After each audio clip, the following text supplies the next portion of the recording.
Okay, stop everything. I need you to think about a name. A name that, for over a decade, has been synonymous with a very specific, carefully controlled image. An image of modesty, of submission, of a life lived strictly within the boundaries of a controversial belief system. I'm talking about the world of the Duggars. And if I said that name, AnnaDuggar, what picture instantly forms in your mind? It's probably not this one. It's probably not a picture of her laughing, head thrown back, eyes crinkled with genuine, unburdened joy. It's definitely not a picture of her sitting comfortably, casually, next to a man who is not her imprisoned husband, Josh. But that is exactly the picture that has just exploded into the public sphere. And it's not just a picture, it's a potential earthquake. It's a crack in a facade we all thought was impenetrable. This isn't just a gossip item. This is a story about the slow, almost imperceptible shattering of a cage. Welcome in, everyone. Buckle up. For years, AnnaDuggar has been viewed, frankly, as the ultimate prisoner of this saga. Not just because her husband is serving a 12-plus-year sentence in federal prison for receiving and possessing child sexual abuse material, a horror that alone would shatter any person, but because she appeared to be a prisoner of her own beliefs.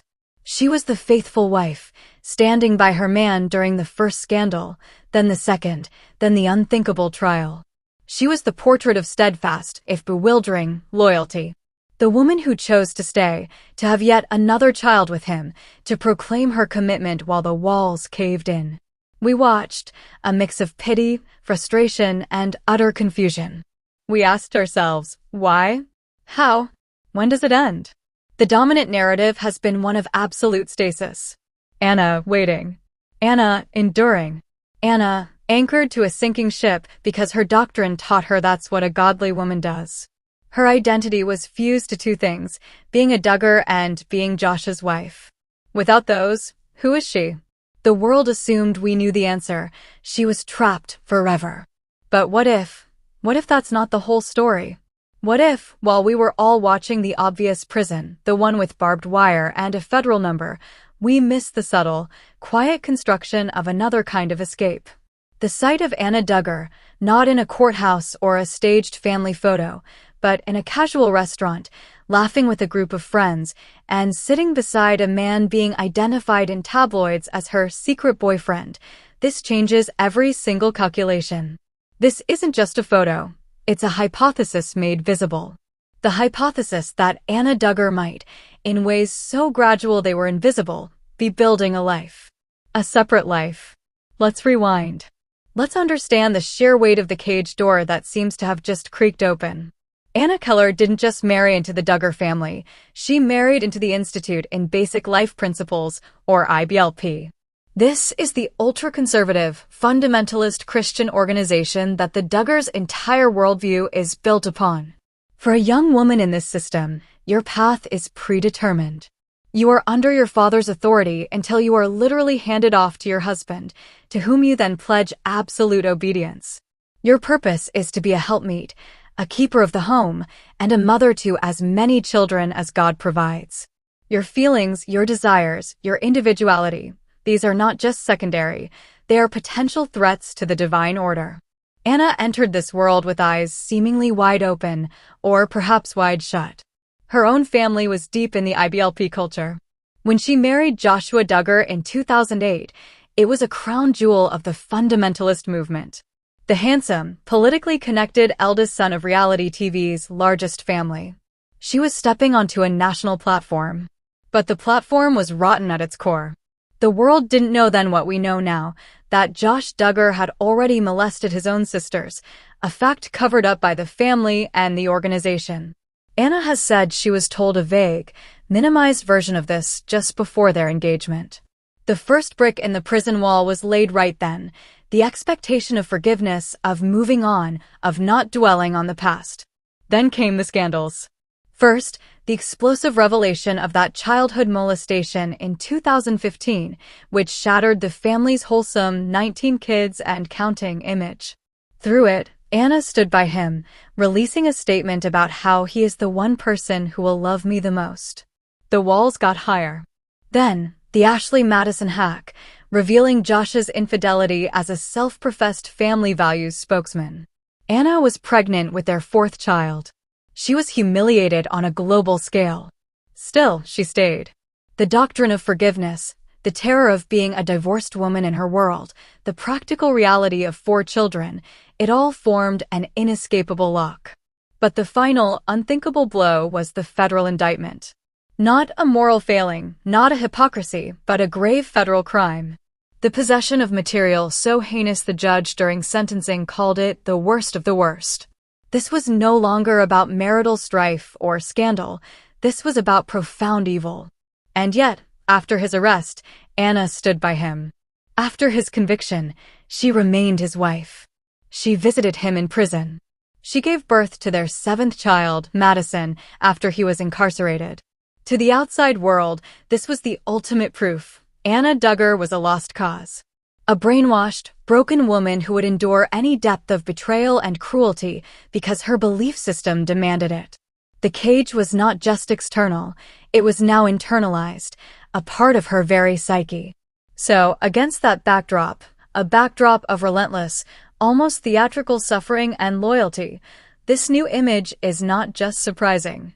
It is revolutionary. Let's dissect what we're seeing, or rather, what we're not seeing for the first time. First, the laughter. This is not a polite, dutiful smile for a camera. This is captured, candid laughter. The kind that comes from the diaphragm. The kind that requires a momentary forgetting of your burdens. When have we ever seen AnnaDuggar laugh like that? In 15 years in the public eye, her expressions have largely been ones of placid calm, strained resolve, or deep sorrow. Joy has been a foreign currency. This laughter suggests a moment of normalcy, of levity, that her defined role as JoshDuggar's suffering wife simply does not permit. Second, the company. She is with friends. Not just her ever-present Duggar Minders or her sisters-in-law. Reports suggest these are friends from her world, possibly connections from her own family or even new friends. This indicates a social circle that exists outside the direct control of the Duggar compound. A support network. For someone who has lived under the umbrella of first her father's, then her husband's, and then her in-law's authority, the cultivation of independent friendships is a quiet act of rebellion. It's the construction of a landing pad outside the castle walls. Third, and most explosively, the man. The so-called secret boyfriend. Now, we must be cautious. The term boyfriend is loaded, a secular concept that doesn't even compute in Anna's professed belief system. In her world, there is no dating. There is courtship, overseen by a father or a guardian. So, the very framing is a clash of worlds. Who is he? Reports are vague, but they suggest he is someone from her past, a connection from before her marriage, perhaps even someone from her own church or community in Florida, where she has been living. Closer to her family. His presence is what turns a curious outing into a potential watershed. He is not a bodyguard, not a brother. He is a male companion seated closely, casually, in a social setting. For AnnaDuggar, whose every interaction with the opposite sex has been policed by the side-hug-only rule, this proximity is deafening. It signals, at the very least, a staggering relaxation of the Duggar/IBLP protocols. At most, it signals a connection, an emotional support that she is decidedly not getting from the federal correctional institution in Seagoville, Texas. This is where we have to talk about the concept of the soft launch. In our modern celebrity culture, a soft launch is when you subtly introduce a new relationship on social media, a shadowy hand in the corner of a photo, a shared table without tagging.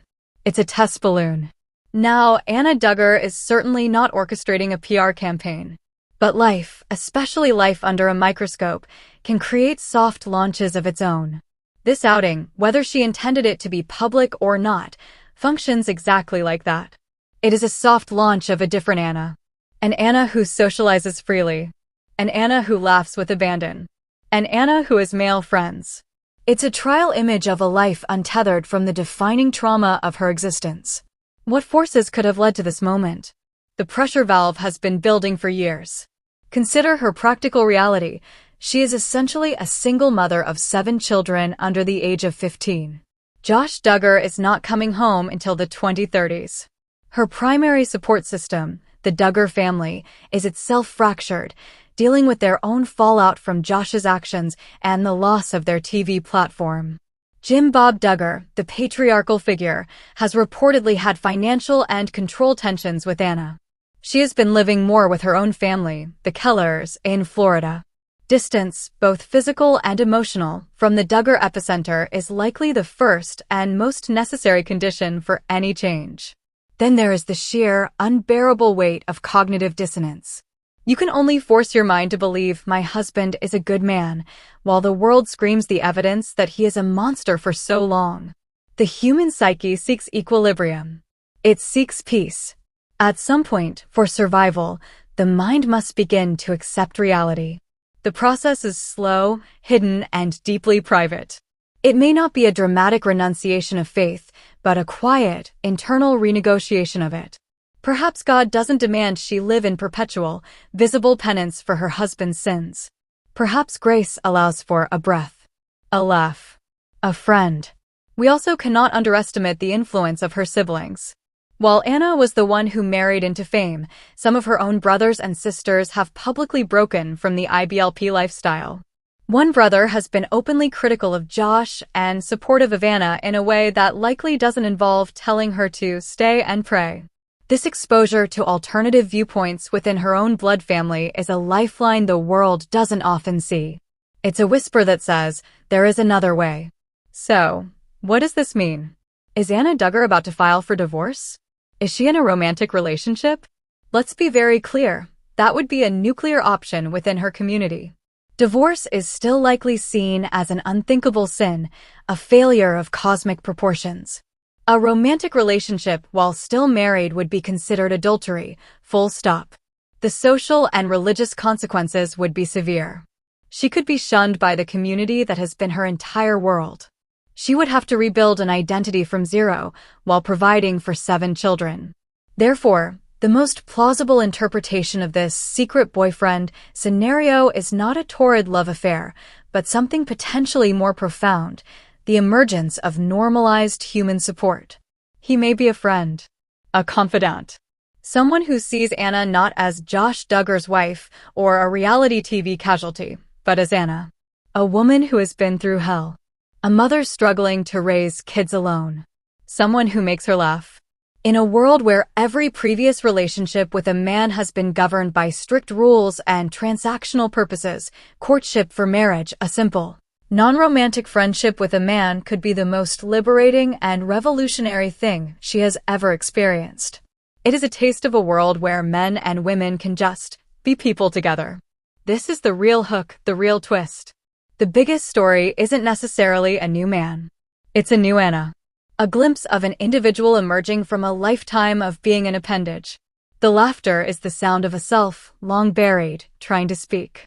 Of course, the road ahead is impossibly difficult. The scrutiny will be more intense than ever. The Duggar family loyalists will see this as betrayal. She will be criticized, judged, and prayed for by strangers and acquaintances alike. The financial and legal ties to the Duggars are complex. And at the center of it all are 7 innocent children, navigating their own terrible legacy.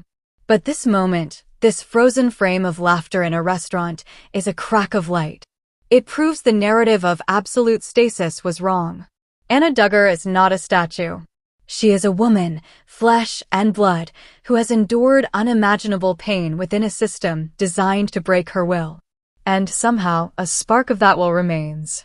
It is expressing itself not in a dramatic press conference or a tell-all book, but in the most human of ways, a relaxed meal, among friends, with a genuine smile.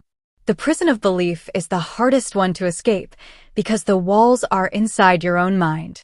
But what we are witnessing might just be the first, tentative step of someone testing the perimeter of that internal prison and finding, to her own surprise, that a door she thought was welded shut might actually give a little. The world told a story about AnnaDuggar, that she was forever defined by the man she married. This picture tells a different story. It's not the end of the story, not even close. But it might be the end of the beginning. It might be the first chapter of something else entirely, her own life. Stay tuned. This, as they say, is far from over.